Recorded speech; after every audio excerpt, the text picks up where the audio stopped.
మా అక్క చెల్లెలందరికీ పేరు పేరున హృదయపూర్వకంగా ఉద్యమాభివందనాలు తెలియజేస్తా ఉన్నాను. జై తెలంగాణ. ఇవాళ ఈ సభా వేదికను నిర్వహించడానికి మరి మన కోరుట్ల నియోజకవర్గం నుండి తెలంగాణ రక్షణ సేనలో చేరుతున్నటువంటి డాక్టర్ రగన్న గారికి హృదయపూర్వకంగా తెలంగాణ రక్షణ సేన కుటుంబానికి స్వాగతం తెలియజేస్తా ఉన్నాను. మరి వాళ్ళ కోరుట్లలో రగన్న చేరడంతో తెలంగాణ రక్షణ సేనకు 1000 ఏనుగుల బలం వచ్చిందని చెప్పి నేను చాలా బలంగా విశ్వసిస్తా ఉన్నాను. మరి అదేవిధంగా జగిత్యాల నియోజకవర్గంలో మరో తమ్ముడు సోదరుడు పవన్ గారు వారి నియోజకవర్గ ఇన్ఛార్జిగా ఉన్నారు.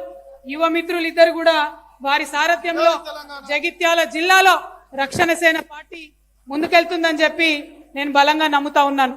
ఇదివరకు జాగృతిలో అమర్దీప్ గౌడన్న గారు, సోదరి సుజాత గారు, రమేష్ యాదవ్ గారు, అనేక మంది ఈ జగిత్యాల కోరుట్ల నియోజకవర్గంలో పనిచేసినటువంటి మిత్రులంతా ఉన్నారు. మరి వాళ్ళ డాక్టర్ రఘు గారితో కలిసి సుఖేందర్ గౌడన్న గారు చేరిండ్రు. వారు చాలా సీనియర్ నాయకులు. మరి భారతీయ జనతా పార్టీలో అనేక సంవత్సరాలు పనిచేసి ప్రజల మధ్యలో ఉన్నటువంటి నాయకులు వారు. వారి సతీమణి మీనా గౌడ్ గారికి కూడా హృదయపూర్వకంగా స్వాగతం తెలియజేస్తా ఉన్నాను. మరి కోరుట్ల రగన్న గారికి ఆత్మలాగా ఉండేటటువంటి తమ్ముడు అజార్ గారు కూడా ఇవాళ పార్టీలో చేరినారు. అజార్ గారికి కూడా హృదయపూర్వకంగా నేను స్వాగతం తెలియజేస్తా ఉన్నాను. అదేవిధంగా మాతో పాటు బీఆర్ఎస్ పార్టీలో అనేక సంవత్సరాలు పనిచేసి నేను ఎట్లా మోసానికి గురైననో అట్లానే మోసపోయినటువంటి మరో తమ్ముడు సంజీవ్ గారు, మా తమ్ముడు నాని గారు అందరూ ఉన్నారు.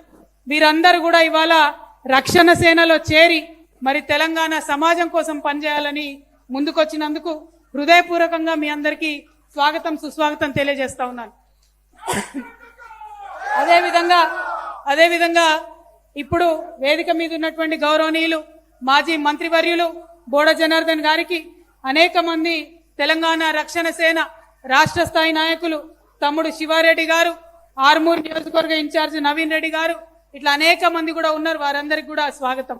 అందరికన్నా ఎక్కువ కోరుట్లలో మనం మెట్పల్లి నుండి మొదలు పెడితే కోరుట్ల దాకా బండ్ల మీద స్వాగతం తెలియజేస్తూ ర్యాలీగా నాతో కదిలొచ్చిన నిప్పురవ్వల్ లాంటి మా యువ మిత్రులందరికీ కూడా హృదయపూర్వకంగా జై తెలంగాణ.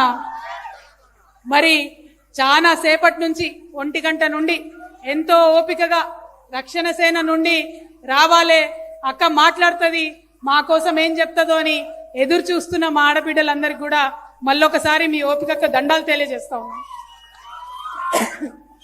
ఇవాళ రాష్ట్రంలో మనం ఒకసారి ఆలోచించుకోవాలి. రాష్ట్రంలో పార్టీలు ఉన్నాయి. బీఆర్ఎస్ పార్టీ ఉంది, బీజేపీ పార్టీ ఉంది, కాంగ్రెస్ పార్టీ ఉంది.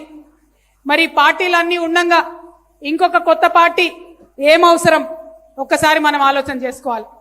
ఉన్న పార్టీలన్నీ చక్కగుండి ఉన్న పార్టీలన్నీ మనకు కావాల్సిన పనులు చేసి పెడితే ఇంకొక పార్టీ అవసరం ఏముంది ఒకసారి ఆలోచన చేసుకోవాలి.